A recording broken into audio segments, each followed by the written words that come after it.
Hi everybody, it's Colin here from Woodthorp International.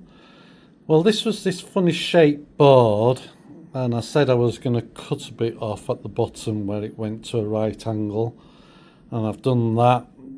There wasn't enough space to do anything with it, and I've spread the stuff out to make it easier than I did on the first one and the second one, which is quite tight for space just due to size. So I decided just to only put the 3 items on. So I've got one of them on what will do 8 blocks, and 2 of those what will do 8 points. And also what I've done, I've just done a little one with just one of them on, because I need at least one of them to power all the 8 point motors. Well, not the point motors, but the track on the points. So that one can either do the points and this one can do blocks, or whichever. It's however I wire it up. Everything's seen. I've done it slightly different this time to how I did the first one and the second one, but only ever so slightly. This particular one I've done totally different. If you notice, there are some Ethernet joiners to connect the cable in. But because this is a small one, I've put it right at the top. So I'm just going to go from that in straight to the out, because it has to go from here, because this is number 5, that's number 4. So it goes out of that, into that, then out of that, and through 3, 2 and 1, then back to the computer to see what the train's doing and stuff like that. Where this one goes the other way around, it goes from the computer out to number 5. As it turns out, it's got the terminator bit on there, which is that, because on those you have to, and you also have to have it on the boosters, but you don't need it on here because it's going away from it. That's to tell it that it stops on this one, having that terminator in there. So I'll show you them hanging up, and I'm just going to show you what I've done to the top of the mountain so far. So I've done that area from there going up. The green, I've done it green at the bottom because there's not going to be so many trees down here. They'll stop on that line because this is where the old working area used to be, and there'll be stuff on top for the, to show what they were using in the old days. But I'll just put a couple of, well, there's 3 trees. They're not stuck in yet, but I want to put them quite dense. Now, the bit of wood behind on the back wall, I need to put some quilt insulation on and a little piece of plasterboard before I put the trees up, and then I can continue down the rest of it. But I just need to get it up there first. Now, the ceiling I'm not going to insulate on the inside, and there's reasons for that, but that's what I'm trying to aim for up here. Get a load of trees put in. I'm not going to paint the back, do a back seam, because I'm not going to often film up here, because I'm only going to show it every now and then for new subscribers, that kind of thing. And I don't think when all the trees go up you'll see much of it, even from down at the bottom, which I'll just show you those 3, what it looks like. mean, with it being dark up there, you can hardly see them. It's only, I'm just putting them there to show that it's there, because all this hillside's going to have them, so you won't probably see them anyway from down here. You're just going to see a lot of tops of trees, because like I say, it's going to have to be quite dense. But that's what I'm aiming for. And then I'll have the funicular system, how they used to bring the logs down on some track, going up there and going over the top. And I'm going to have a couple of huts up there, because I've got to have a winch building anyway. You can just see the trees up there. If I just stand up, you might be able to see the greeny brown. I don't know how much it'll show up, but I'm going to insulate the walls with a quilt foil, and I'm going to put plasterboard on. I'm not going to plaster the plasterboard, I'm just going to fill the holes in and do as good a job as I can, and then there'll be a back seam going over the lower bit. But the ceiling, I quite like the ceiling. It gives me that, you know, outdoor log effect cabin, you know, kind of thing, and I quite like it. And we were talking about insulating in between these purlins, because you could call these purlins. They're just joists, big joists at the end of the day, but you know, they're like a purlin. And we thought about quilting in between and then reboarding it with some tongue and groove to give it that effect, because I quite like it. But what we've decided to do, this shed's been up a good 8 years, as I know of, and they did a great job of whoever fitted it. They've even, where these marks are, they stained the top and the underneath of the tongue and groove part of this to seal the wood, and some of it's come through, you know, when it were wet and stuff, you know, it's run through. Now this will all get covered with, like I say, the quilt cover, the foil wrap, and then a thin piece of plasterboard. But the roof gets hammered. We have a lot of trees. We have a woodland on the other side of this wall.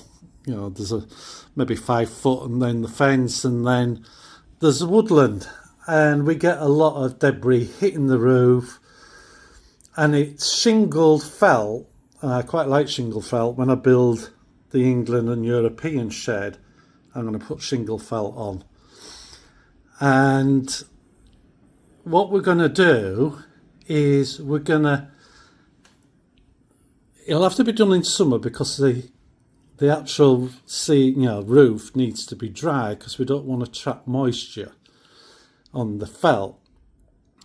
We're going to cover it with insulation, some kingspan, and then reboard over the top, and then reshingle it, because it's going to need refelting. If not this year, next year. We don't want to push it. There's some bits of wood what go off the fascia at the front. They need replacing anyway. Now that doesn't stop me doing that on what's there, but it'll just insulate the ceiling. We were originally going to put some joists across from that one to that, put some hangers off these others, and bring the ceiling down to that height. But I like this openness, and I get that we need to put insulation on to keep costs down for heating in here. It doesn't do so bad. I mean, there's only my 5 candles heating this at the moment. Every now and then I put a blower on just to boost it if it's down that 1 degree, but once it gets it warm, it hangs on for quite some hours. But I've got to, you know, balance my liking this. Now I'm not going to build the other shed this shape. It's going to be just a single sloping shed roof. It may have a little bit at the front going the other way and then slope back the full length to the back of it, which I'll show you when I'm doing it, but it's not going to have a pitch, so the ceiling is going to be lower in that one, and that will help keep the heat in, and it'll be well insulated. So it's just making things, you know, nice to the eye. I love this effect, but I get that we need to put some insulation in to make it warm for me, because when I get older I'm going to feel cold, and I don't want to not come out here because it's cold. These sheds have got to be good to work in, if you know what I mean. And the you know, I've only, if I want, you know, I could nearly in a couple of years retire, which I would be at retiring age anyway. And I want to spend time out here, even in winter. So, because I want to enjoy this great hobby we do. So, I'll show you the boards now that they're hung up. I'm just going to make an Ethernet cable to connect to that small board and put some power to it, and then we'll see it hanging down, ready for me to wire the blocks and points up. So if you can imagine how I just had to do a bit of work on it, say sat over where you saw me show you it at the beginning of the video, it was just easy to build, wire it all up than it hanging here, or me trying to do all the work underneath, because you know, I just didn't want to do that. But I've clipped it back on. Forget about these wires, these are just the temporary wires from the points. They'll be going into these feeds to power each part of the independent points. So all I would have to do is click that unit on there with all the points, so it'll be just hanging down the back if I needed to do any work. Same with that one, and then just click any Ethernet cables, like this is power supply, well,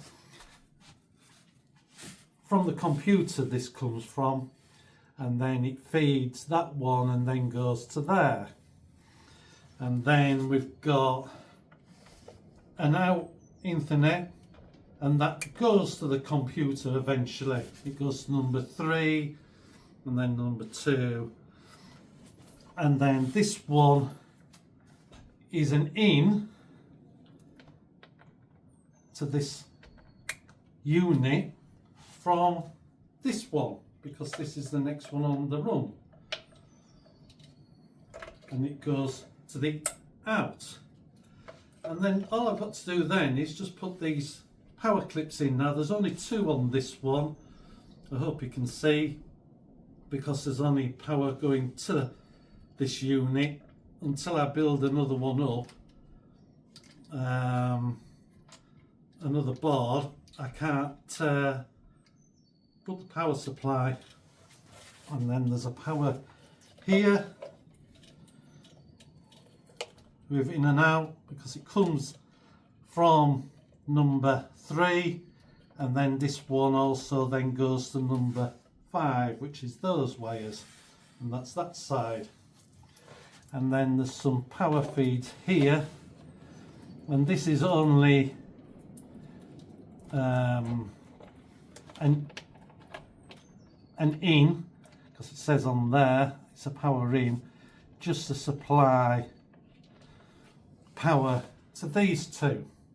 it will then go to the next one, number 6, that the power out, and then it's all just connected back up. I haven't had to do anything underneath, work on it. I've worked it at a desk or just in front of me over by the computer there, and it's all so much easier. And then, like, if I wanted now just to shove them back up out of the way, I have to just find the magnet, because I don't know where the magnet is on this one. And there'll be covers on the front of all this wiring. I just want to put it on, and then this one then goes up there, but I can't push it up because of these wires. They're out of the way. I could bring them round in front and then push it up, but it goes up like that. And the other boards you've seen just go up and stick to the magnets. And again, I can do that, you know, stood up here or sat in a chair or a stool. So that's those two boards ready. What I'll do is I'll turn them on, put some power to it, and you'll see them light up, even though there's no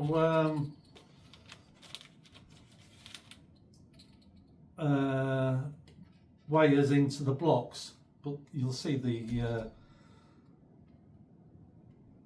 bottom of the units light up. So we now have power, and we have internet connection. Those lights there not lit up because there's no blocks attached and there's no train on. They only light up when a train hits one of the blocks, but none of the blocks are wired, and that's what is next. And as you can see here, that one's connected, and then the operator for the points, they're all lit and ready. And if I take you to the computer screen, so there's number 4 and 5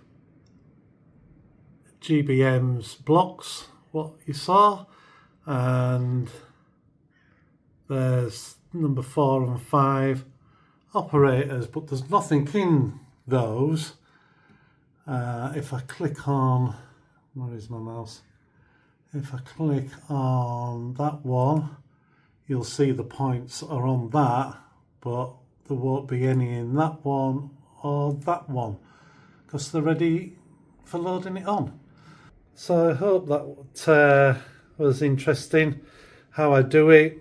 Again, I haven't had to kneel down, I just sit on the stool, do any work on them there, and I did it like on a table, setting all the bits up, screwing them all on and connecting the wires. So they're ready now to make all that mess down there and all the wires what are under there, make them into proper blocks. So I can do 8 blocks. There's 1, 2, 3, 4, 5, 6, 7 and 8 points ready for putting motors on. So that's what I'll be doing with the 2 sets of operators down here. And the next board, the next one of them, is probably going to be here, in this area here. And then I've got that one ready on the other side, down there, ready for powering all that side and doing all the points over there. So thank you very much for taking the time to watch the videos, and I will speak to you in the next one.